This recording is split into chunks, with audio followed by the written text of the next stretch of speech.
Good morning. My name is Nigel Henley, Training and Communication Specialist for the Division of Health and Wellness School Nutrition Programs team. I want to thank you for joining us on today's open call to support you as you prepare to serve meals for the upcoming school year. I'd like to thank those of you who completed the open call content interest survey. This survey is instrumental in helping us determine what topics are of most interest to you to discuss on these calls moving forward. As a reminder, that survey is currently open and will remain open until this biweekly series of calls is over. You may complete the survey as many times as you'd like. I encourage each of you to continue to submit responses to the survey as your interests change. As I can imagine, many of you on the line today have quite a few questions. We will address those questions in three ways. First, as you think of questions pertaining to today's topic, feel free to send them to the team using the chat feature. My teammate Ani Sweeney is going to drop a link to the survey in the chat feature now. Look for the orange bubble at the bottom of your screen to find that chat feature. While you're there, go ahead and send us a quick hello so we know you found it. You may also virtually raise your hand on today's call by clicking the hand icon next to the chat icon if you have a question. A team member will unmute your line so that you may ask your question at the appropriate time. Second, today's call will be recorded to ensure we capture all questions asked of the team. A recording of this open call will be available in the following days. While we're on that topic, please keep in mind that all participants on today's call are muted to reduce background noise as we go throughout the presentation. Finally, again, continue to complete the interest survey to submit additional questions and concerns that you may think of after today's call. Again, I want to say thank you for joining us today, and I will hand it over to Liz Leach to introduce the rest of the team.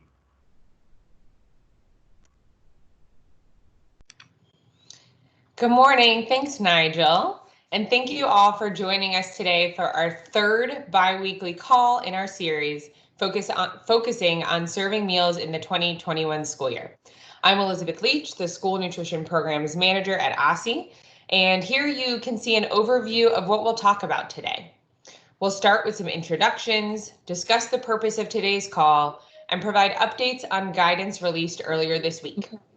Then we will hear from two SFAs on how they have been providing meals during school closures and how they are considering providing meals in the coming school year. Lastly, we'll save some time for Q&A before we wrap up. In the interest of time, I'll introduce our speakers for today. You've heard from Nigel and myself already. From OSSI, you will also be hearing from Kimberly Thompson and Ani Sweeney, Program Specialists with the School Nutrition Programs team. We also have David Esquith, Health and Wellness's Director of Policy, on the call to assist with any questions specific to health and safety. Then we'll hear from Heather Hesslink, the Director of Operations and Compliance at Creative Minds PCS, and Jim Basham, the Director of Food and Nutrition at Friendship PCS. The OSSI Nutrition Programs team is working to provide timely guidance on how to serve meals when the 2021 school year begins. One way we are doing this is by hosting this series of biweekly calls, today being our third in the call series. The purpose of these calls is to provide updates and review new guidance that has been shared, respond to questions we've received, provide a platform for peer-to-peer sharing of effective practices, and answer questions specific to the call's topic. Today's call will focus on options for serving meals to students who are engaged in distance learning. On Monday, OSSI released meal service guidance for the 2021 school year. A link to the guidance will be dropped in the chat box now. The guidance includes detail on each child nutrition program LEAs can use to serve and be reimbursed for meals, examples of meal distribution schedules, food safety guidance, and updates on USDA waivers in place through June 30th, 2021.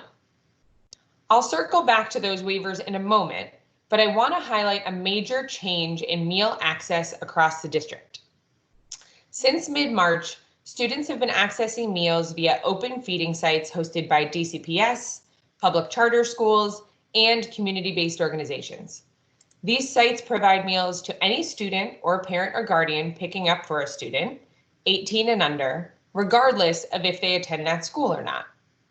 Starting with the first day of school for each LEA, students will no longer be able to receive meals via open feeding sites, and students will rely on the LEA in which they are enrolled for meals. Now, more than ever before, students in the district will be relying on school meals for proper nutrition. And now it is so important that we ensure every DC student has access to the meals they need in order to learn each day. We very much appreciate and share the concern we've heard from many of you about students not being able to access meals in their own neighborhood. Right now, we're providing guidance aligned with what is currently allowable per USDA, and we continue to be in direct and routine contact with USDA and other states. And if any new information is released altering how reimbursable meals can be served, we will provide updates as quickly as possible.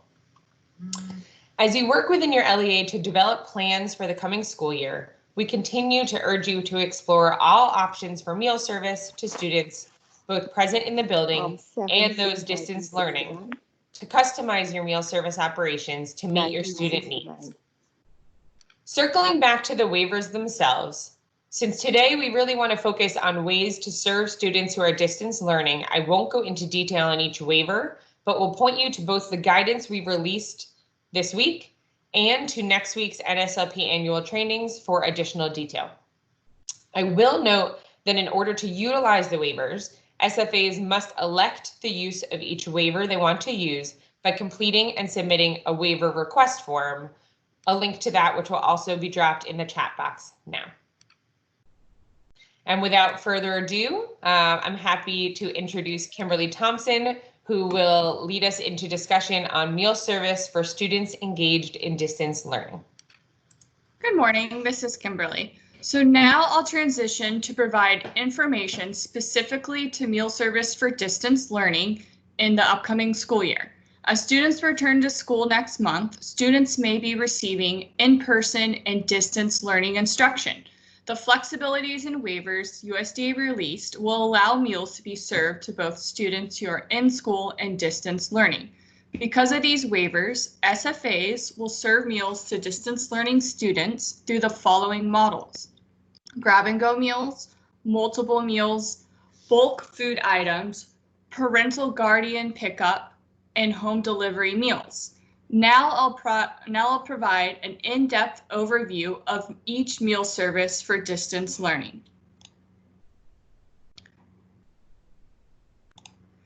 Many school food authorities may already be familiar with grab-and-go model of service, especially as it relates to alternative breakfast serving models. For in-person and distance learning meals, I'll touch on the key elements. School nutrition staff packs meals into bags to be picked up from designated areas. Meals are unitized or can be easily picked up. Packaged meals include all necessary silverware, napkins, and seasonings. This model can include all meal types, breakfast, lunch, and snack, in addition to supper as needed. Meals can be consumed in the classroom or at home. Additionally, point of service is taken during meal distribution. The second model of service is providing multiple meals or days worth of meals.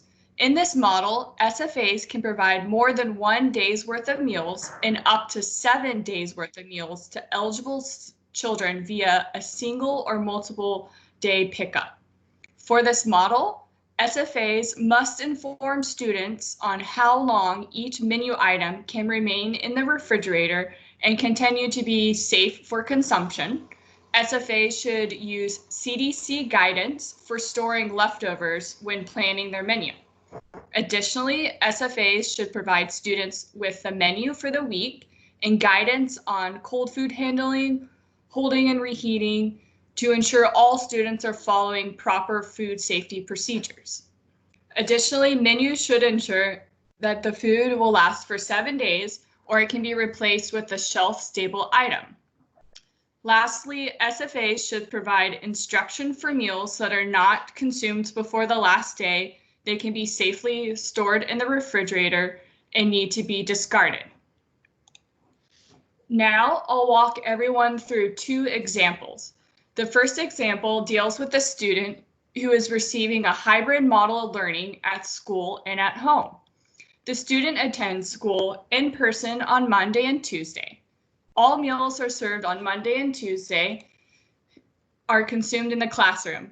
On Tuesday, the student takes home meals for Wednesday through Friday. Point of service is taken in the classroom during meal service on Monday and Tuesday. Additionally, point of service is taken Tuesday for grab-and-go meals during distribution. All meals are claimed for the day they are consumed. For the second example, the student has elected to receive a full week of instruction at home and does not complete any learning in person at school. The student, parent, or guardian picks up 5 days worth of grab-and-go meals on a set pickup day and time. Point of service for all 5 days is taken on the distribution day, but meals are claimed for all 5 days of service. Note that SFAs may choose to operate various modifications of these examples, such as having 2 pickup days instead of 1, or a different mix of in-person and distance learning days. Now I'll walk everyone through examples of serving multiple meals and look at communication that SFAs can provide families and students. The first graphic is an example of a menu for multiple meals for grades kindergarten through 8th. This menu covers 2 days worth of breakfast and lunch meals. The amount of each component is specified and reheating instructions are provided for the meal component or the grilled chicken. The second graphic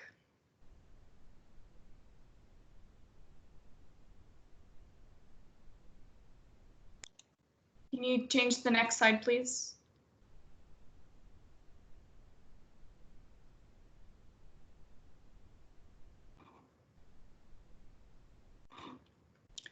The second graphic is an example of communication an SFA can provide a family receiving a mix of perishable and shelf-stable food items. SFAs must specify which meals or items should be consumed on certain days. The last graphic provides information on food quality. Preserving food quality during distance learning is key and involves providing detailed instruction and communication for meal transportation, assembly, storage, holding, and reheating. As you can see in the graphic, SFAs can provide instruction for sandwich or salad assembly and which food items should be thawed in the refrigerator before eating. The third model of service is bulk food items. SFAs may decide to provide students bulk food items that contribute to multiple days worth of meals. As you may have noticed, several of these models of service build upon one another. One example of providing bulk food items is a school providing a student 1 quart of milk. The quart of milk provides 4 1-cup servings of milk. Since only 1 cup of milk is required for the milk component, the quart is providing a cup of milk for 4 different meals. For SFAs interested in providing bulk food items, SFAs must provide to students the required food components in the proper minimum amounts for each reimbursable meal being claimed, ensure that food items are clearly identifiable as making up reimbursable meals, and provide menus with directions indicating which food items are to be used for each meal and the portion sizes. Additionally, SFAs should consider whether households have access to needed appliances or if minimal preparation is required. Lastly, SFAs should consider food safety, storage, and cooking resources for a family to properly store and serve bulk food items. Now let's dive into some specific examples by walking through another graphic. As a note, these examples were pulled directly from USDA's Providing Multiple Meals at a Time guide, which we included the link to in the last biweekly call. Attendees can reference this link again at the end of this presentation. So let's review the example. The picture on the slide demonstrates breakfast and lunch minimum amounts of food needed for a 2, 3, and 4-day distribution.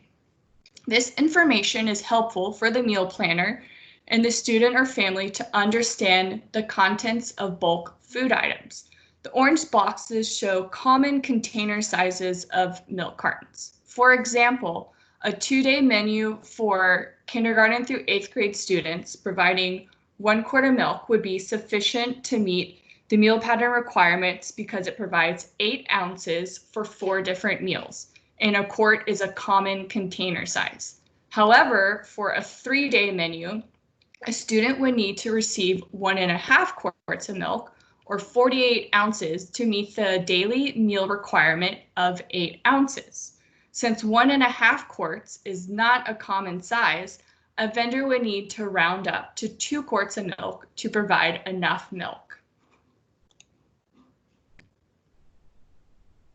The next picture discusses items to consider when offering bulk food items and best practices for implementing a successful program. When menu planning, SFAs and vendors must consider food safety, storage, cooking resources for a family to properly store and serve bulk food items. The 4th model of service is parental and guardian pickup.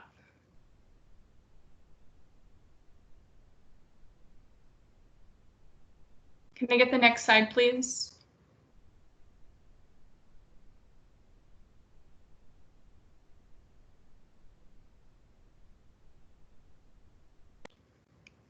SFAs may allow parents or guardians to pick up meals for a student without the student being present. Parents may pick up meals at the end of an in-person learning day or another specified pickup day or time. For parental and guardian pickup, point of service is taken when the adult picks up the meal or multiple meals. SFAs electing to utilize the parental pickup waiver will also be required to submit an accountability plan to ensure program integrity. This plan should include a process to ensure that meals are distributed only to parents or guardians of students enrolled in their LEA, a process to ensure that duplicate meals are not distributed to any child. Now I'll provide an example of how to claim parental pickup meals. For example, a parent picks up 5 days worth of meals for their child who elected full distance learning. Meals should be accounted for and documented for each of the 5 learning or operational days, not just the 1 day of pickup.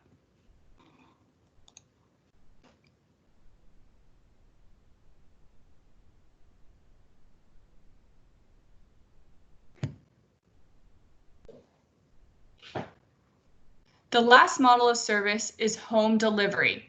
This model is the most complex of the 5 options because it involves several steps. I've highlighted the steps in the slide, and later on in the call, attendees will hear directly from Heather and Jim on their processes for implementing home delivered meals. SFAs may choose to implement the home delivery model for families that may want to maintain social distancing from the physical school setting and have elected full distance learning or a hybrid learning model for their students. Meals can be delivered through a delivery service, hand delivered by school staff, volunteers, community organizations, for example. Once an SFA has determined there is a need for home delivery, they must notify OSSI and follow a series of steps that they must do and what they should do. Interested SFAs should review the latest meal guidance from OSSI to help guide their planning. All of the information included in this slide is detailed out in the guidance. A few other key elements of home delivery include point of service is taken when each meal is dropped off at a student's house. Additionally, there is no additional federal or state reimbursement for home delivered meals.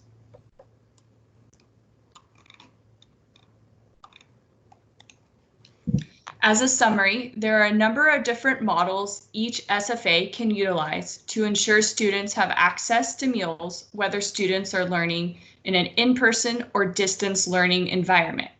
SFAs should customize their meal service to meet student and family needs of the school. Now we are going to hear from two SFAs. Our first SFA, Creative Minds International Public Charter School, is operating a home delivery model of service under the Seamless Summer Option program. As a reminder, students will no longer be able to receive meals via open feeding sites through the Seamless Summer program once school starts. Friendship Public Charter School, we will hear from next. They have been operating multiple feeding programs, including breakfast, lunch, the snack and at-risk supper and summer food service program for several years. They also started operating home delivery meals this past spring under the summer food service program. Heather, I'm going to turn it over to you now. Thank you. Good morning. My name is Heather Hesslink. I am excited to be here today because I am very passionate about connecting food resources to children in an effort to resolve some of the food disparity issues in Washington, D.C. Creative Minds has been operating a home delivery program since mid-April to children in all 8 wards. Creative Minds has a diverse student body, and we serve families across the city. As such, we developed a model to best meet our community's needs. Based on our main objective, which was to ensure that food resources were connected with children in a manner that mitigates virus exposure risk. We also understood that as the pandemic waned on, more families were going to struggle with different issues, including food insecurity. Thus, when we developed our program, we had 4 main objectives. The first one was very simple: connect food to people. Our second goal was to make sure that we developed a robust and sustainable program. By that, what I mean is robust means that families can opt in and can opt out as needed. We wanted a program that could quickly grow to meet the capacity as needs changed. Sustainable just means that the program model is financially viable.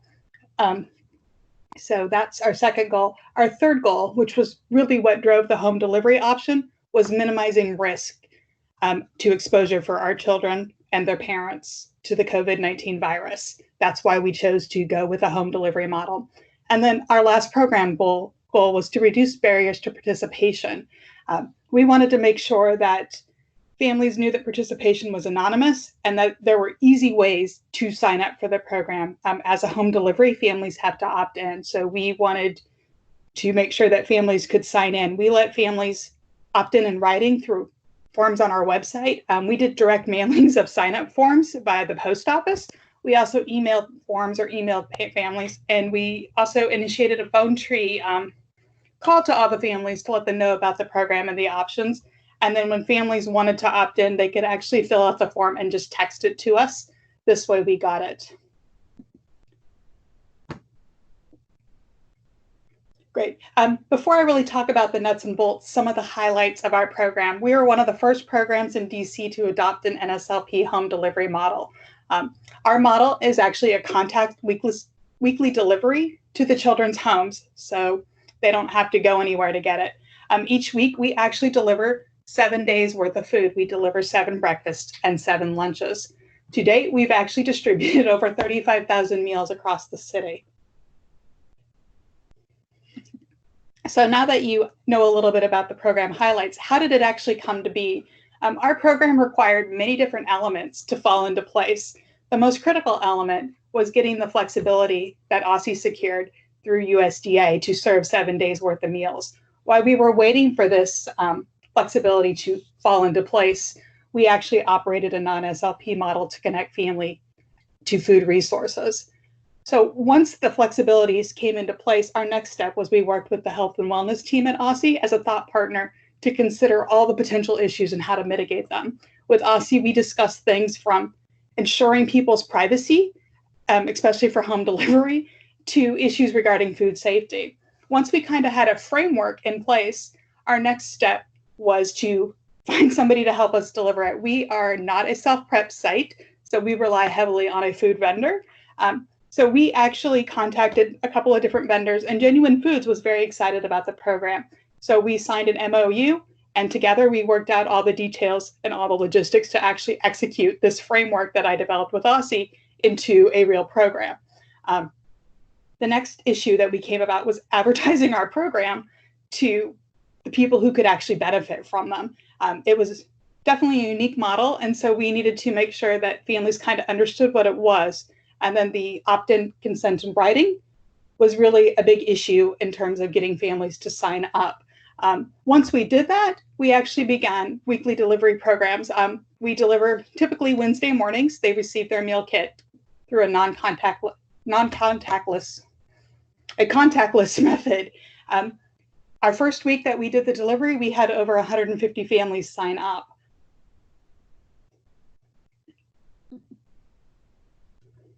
So now that you know a little bit about how it became to be, what are the logistics to make it happen? Every week, because our program is flexible and it can expand or contract depending on the needs of the community, we actually have to update our opt-in list at least weekly, and we update all our delivery routes weekly. So that's the first step of logistics. Our meal kits that we serve are actually shelf-stable to eliminate any food safety issues. After much conversation and much thought, we were trying to figure out how to make sure that the food was safe, not only during preparation and delivery, but also when being stored at home by the families. We would hate for somebody to not put their milk in the fridge in a timely fashion and a child to get sick. We really wanted to help people and not be on the 6 o'clock news as a source of food poisoning or making all of our students sick, which is why we really did go with shelf-stable deliveries. How our model works: every Wednesday morning, as the driver leaves on the delivery route, the driver texts every person on his route. Then the driver makes the deliveries one by one. As soon as a meal kit is dropped off at the family's front door or designated location, then the family receives a text confirming the delivery is there and ready to be picked up. And the families usually go and pick up the food right away. Or if they choose to leave it on their front porch, it's shelf-stable and it's their choice.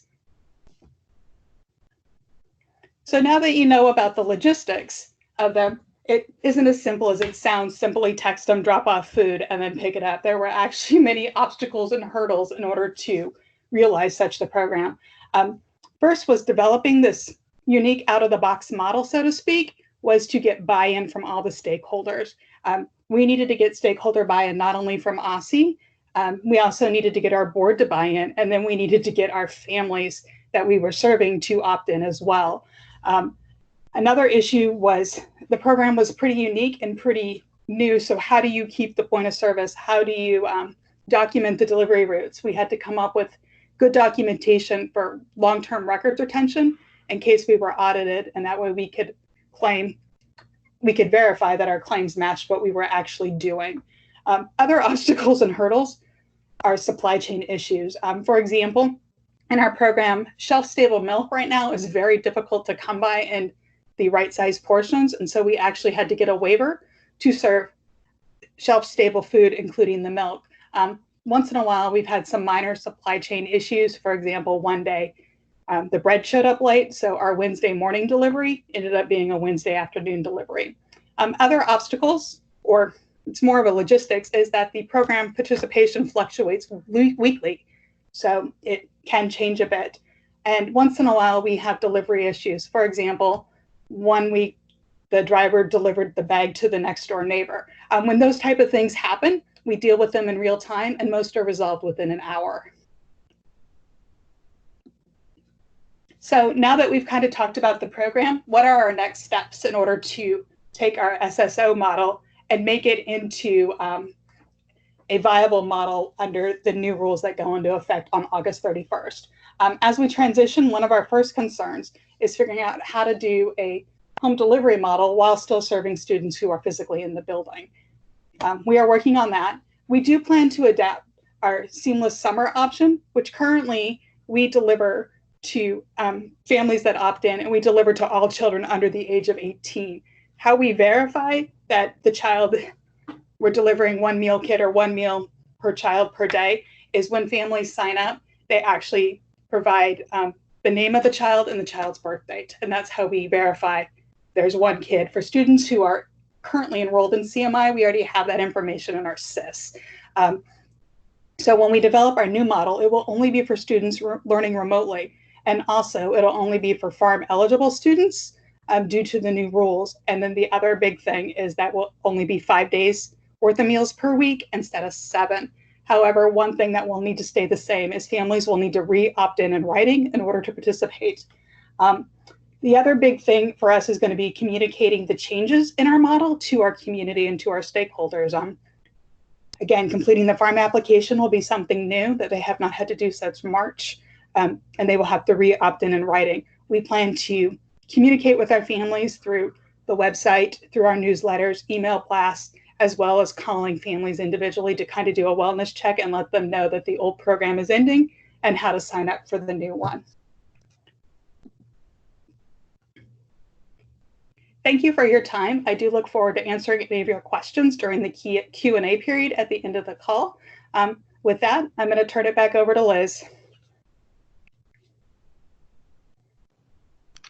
Thanks, Heather. And I'm proud to introduce Jim Basham from Friendship PCS, who will also be sharing with us. Jim? Thank you, Liz.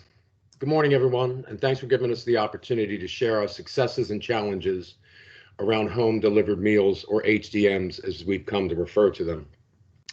Back in late March, we began to contemplate the need for delivered meals and our ability to execute such a program. This morning, we want to begin by sharing with you our thought processes and planning steps. Let's start with the factors that encouraged us to develop the program. We've been doing grab-and-go meals since March the 16th, but we saw lower than anticipated participation at several of our sites. As a charter school group, we also recognize that often our students don't live close to the schools that they've chosen to attend. There has been a reduced availability in public transportation, and we know a lot of our families rely on public transportation. And one other key was that we wanted to increase the level of safety by eliminating travel for scholars and parents by creating the touchless delivery system. Now let's talk about the factors we considered in our initial planning. We looked at the areas where we had the highest concentration of multiple student households.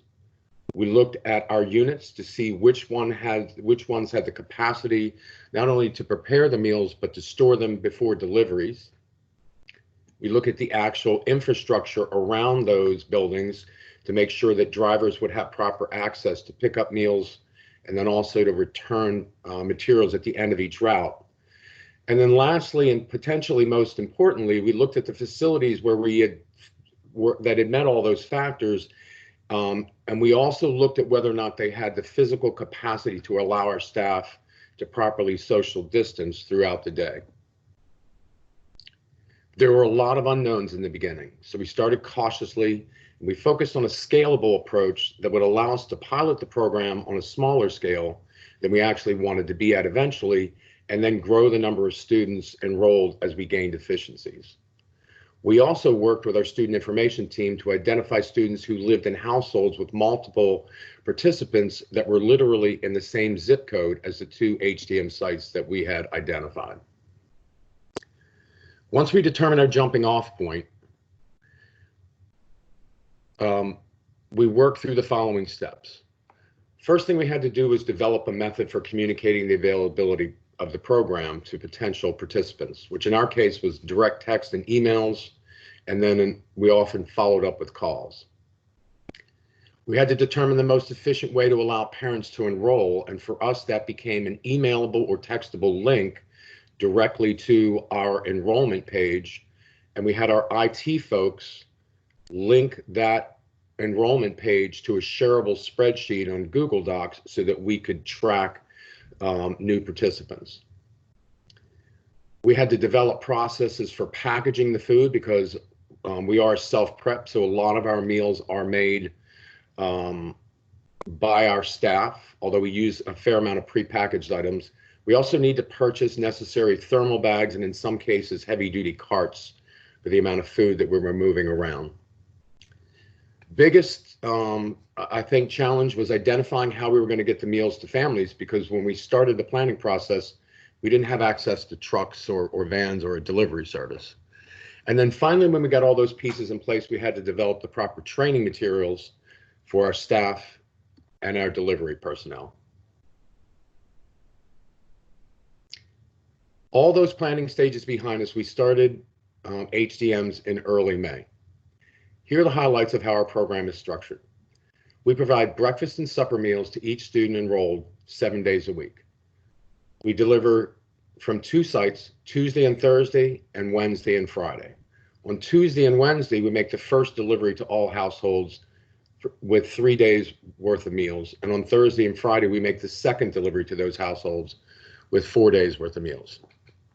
We chose that option because we thought it would ease storage challenges. Our delivery routes are all created so that delivery personnel are not out on the road for longer than 2 hours at a time, and all the items are delivered in restaurant quality thermal bags. Prepackaged items, fruits and milks, are packed together. Home style meals, which really look a lot like the meal you'd see on a tray in a normal cafeteria environment, are normally packaged in 3 compartment containers that are microwavable, and all the items are cooked to the same degree and then cooled before packaging to make reheating it for families as easy as possible, and also to create the best quality meal outcome. We use delivery route sheets in addition to the daily meal count sheets so that we can track what goes on outside of the building with meals and personnel. Whenever possible, we pack the cold items, including thaw and serve items, the day before. As I mentioned a little bit earlier, home style meals are cooked and cooled the previous day, and we package those the morning of delivery. We were fortunate to be able to partner with our building maintenance team, Busy Bee, who has provided us with drivers and vehicles. And we send one of our own staff members out to manage, with the drivers, to manage the accountability process, which also helps to maintain or minimize the sharing of personal information. For us, Monday's a catch-up day. It's the only day that we're not doing deliveries. And as we determine we have excess capacity through growing efficiencies, we've expanded our outreach and now deliver a number of meals equal to all the grab-and-go meals that we distribute throughout our 6 sites. At the beginning of the presentation, I mentioned successes and challenges. We're currently delivering approximately 2,000 meals per week, and we're looking to expand our outreach for the 3rd time. What we see as the benefits of the program to our families is that parents and students who can't easily travel to a distribution site are offered greater food security. Touchless deliveries actually make the process safer for everyone, including our staff. And breaking up the 7 days worth of meals into 2 delivery days helps to manage any storage challenges at home. Of course, we run into our challenges as well. The biggest challenge was identifying the vehicles and the drivers, and that might be the same for those of you who are contemplating this. Keeping up with new enrollments, because each time we do an outreach, there's a great response and a lot of folks who get added in a short period of time to the program. Getting in touch with families to confirm the start date for delivery. So as we sign folks up, sometimes we can do it as early as within a few days, sometimes it takes a week, but we always confirm what their first delivery date will be and make sure that the time that they've selected still works for them. Also gives us a chance to test the contact information they've given us. And in the beginning, there were some folks that lived in secured buildings or shelters, and at times we had a little bit of challenge just trying to get in touch with them to make sure they were there and could meet us to accept the deliveries.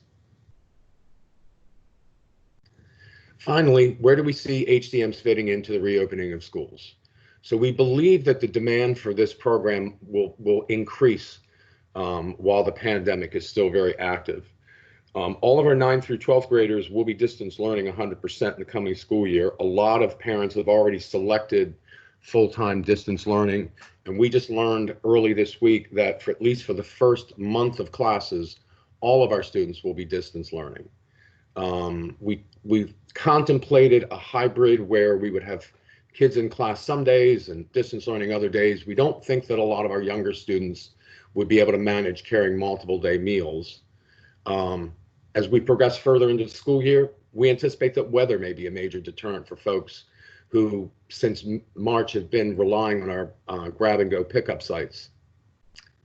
And then going into August and beyond, one of the new challenges we're going to face is having to shift our packaging to some degree to allow for a more complex meal pattern through NSOP than what we've been serving through the summer food service program. So bottom line, waivers are in place that will allow for home delivered meals throughout the year. And as long as there's a demand, we'll continue to execute the program and potentially continue to expand it. So that sums up how we got things started and where we are now. I'll be happy to answer your questions during the Q&A or happy to talk offline with any of you that would like. And with that, I'll turn it back over to Liz. Thank you so much, Jim. All right, so now we're going to open it up for some questions and answers. And as Nigel told us before, feel free to drop questions in the chat function of our Teams call, as well as use the raise hand function. We see that a number of questions have been dropped in the chat, and we're happy to voice over those as folks continue to drop questions in there. And now I'll introduce Ani Sweeney, who will help facilitate our Q&A. Good morning. Our first question is for Heather. Was Genuine Food your current vendor? And do they do prep and delivery?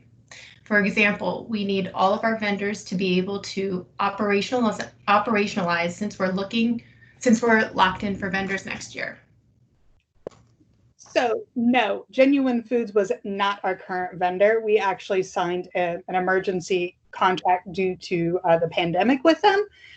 But yes, they actually have a system in place where they do all the food and they do all the deliveries as well. And then all the records and stuff are shared. Okay, great, thanks. The next question is, does a licensed food service manager have to be present when food is delivered, either at home or for home delivery?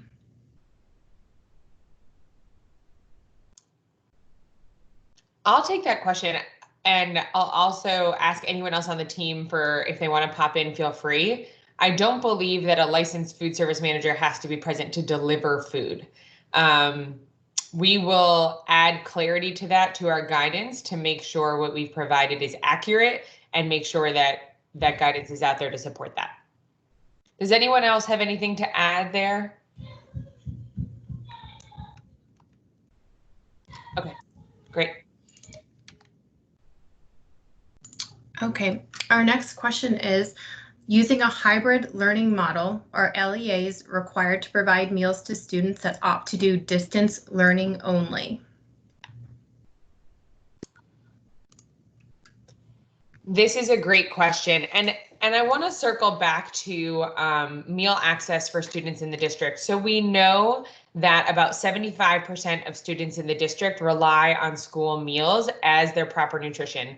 And it's important for them to get breakfast, lunch, and sometimes even snack and supper at school. And so, you know, we continue to urge everyone to walk through the different options that Kimberly described today and figure out which option would allow you to provide meals to students that are distance learning.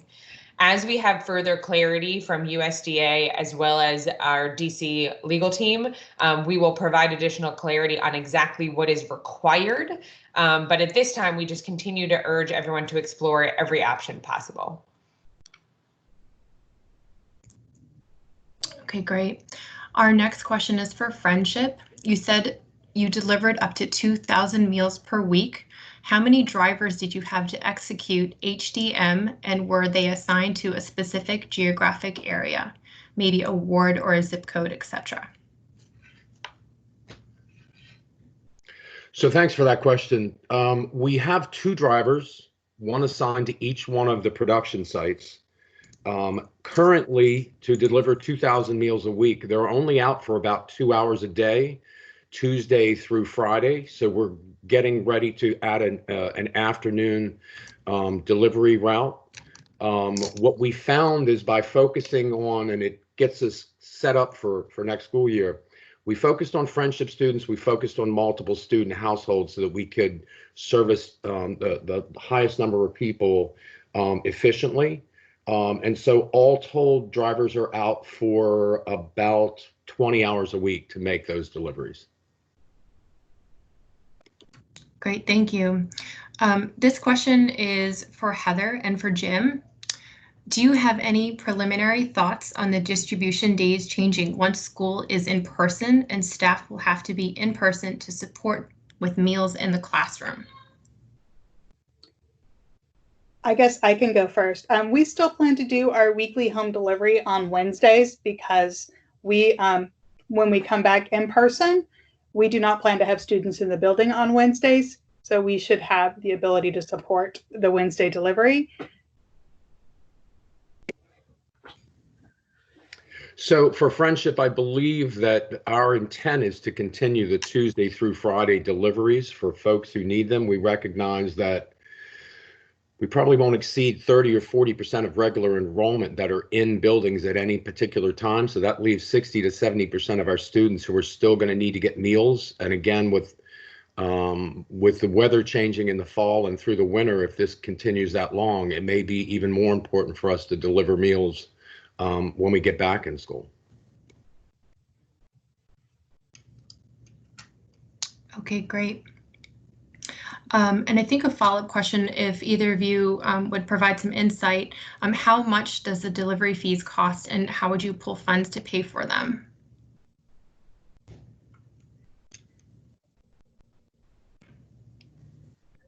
So Heather, I'll take that one first. To be perfectly honest with you, our administration knows what we're paying for the fees, but we're literally reimbursing the company for what it costs to lease the vehicles, and then we're paying for the driver's time. So as the number of meals increase, that will certainly increase as well. But ultimately, we looked at the savings that we're getting from other costs that we'd have, like serving meals in school and that sort of thing, and just felt like the two were going to balance each other out.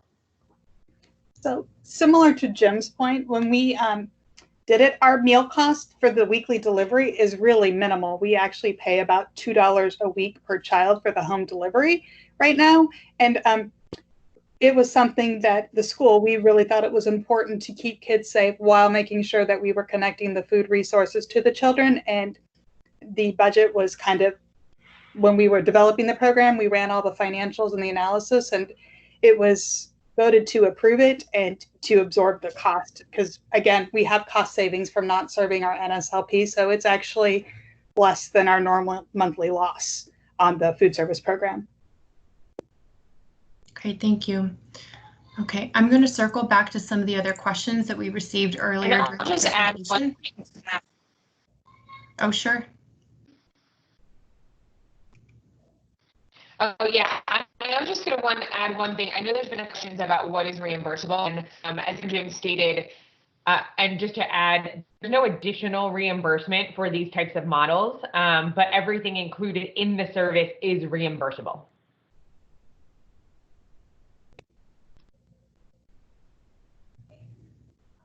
Thanks, Liz. Okay, so the question is, can we mix and match? For example, offering 10 unitized meals plus 2.5 quarts of milk for the week? Thanks for that question. And the answer is yes. So if you decide you want to offer some components or items in a bulk capacity, such as milk, but then combine that with a unitized meal, that's absolutely allowable, provided that you've applied for the appropriate waivers and have been approved. Wonderful. Okay. Can the LEA apply for multiple waivers? We may want to start the year with school pickup, but then shift to delivery service.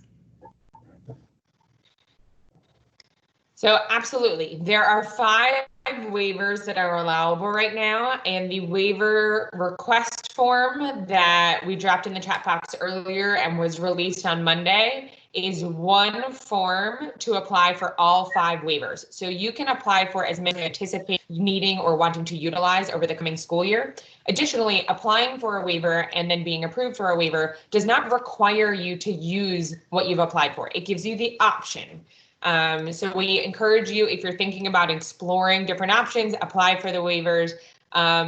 Alternatively, you cannot apply for a waiver now and apply for it at any time. So what we do ask you to do is apply for the waivers and be approved prior to utilizing them in meal service. So if you know that your school is going to start August 31st, please apply as soon as you are ready, and we will try to turn around those approvals as quickly as possible so you have an approval in place before service begins on the 31st. Okay, thanks. Our next question is, if we opt for a waiver, does that obligate us to use it all year, or is it just an option? For example, if we get a waiver to allow for home delivery, are we then obligated to do home delivery, or could we still choose to do a distribution at school? If we elect a waiver for offer versus serve because we want to be serve only when students are exclusively distance learning, can we switch to offer versus serve if we come back to in-person school later in the year? Great questions. And so again, applying for a waiver and being approved for one doesn't require you to use that waiver. So you can use it and then stop using it later in the year. Additionally, if you choose to apply for the offer versus serve waiver and then operate serve only to high school students early on, you can then switch to offer versus serve if high school students are then present later in the year and you choose to do that. You would just want to update your NSLP application to reflect which service model you are using. Okay, great. And I know that you had just mentioned this, but could you just reiterate? The question was, do waivers need to be submitted by July 30th? No, there's no deadline to submit a waiver other than your waivers should be approved prior to utilizing them, prior to your start of any type of meal service, including these flexibilities. So there is no deadline per se, but we encourage you to submit the forms as soon as you have made some decisions, or if you anticipate making decisions, so that we can review and approve them quickly. Additionally, you can submit now and submit again another time if you change or want to add a waiver that you initially did not submit for. Thank you. Okay. All right, so our next question is, when providing meals in the classroom, will teachers need a food handling training or a food handling license?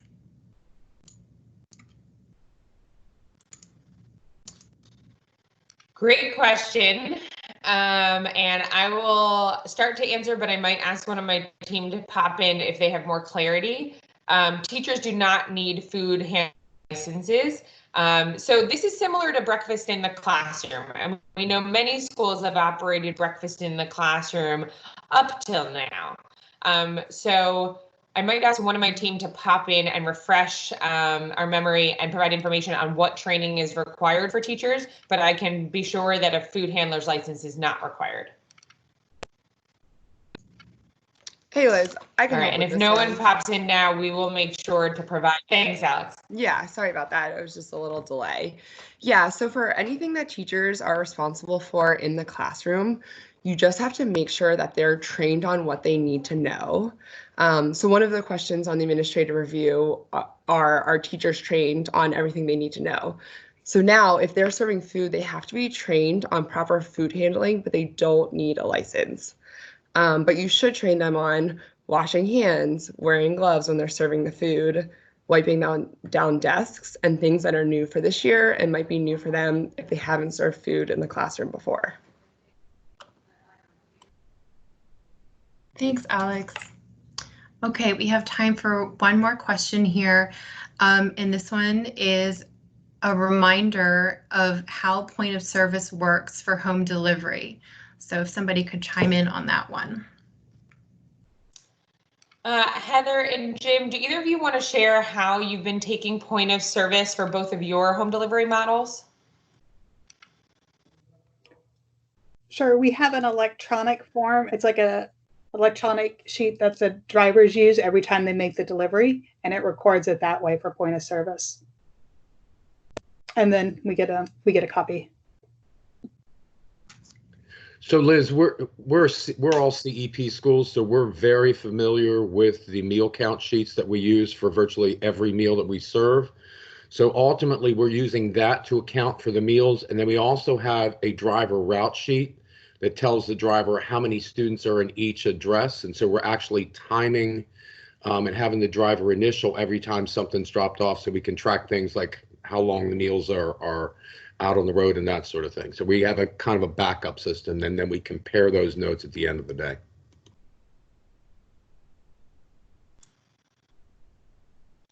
Great, thanks for both of your answers to that. The only thing I would add to that is that while point of service is taken at the distribution point, folks, meals are claimed per day for which day they anticipate to be consumed.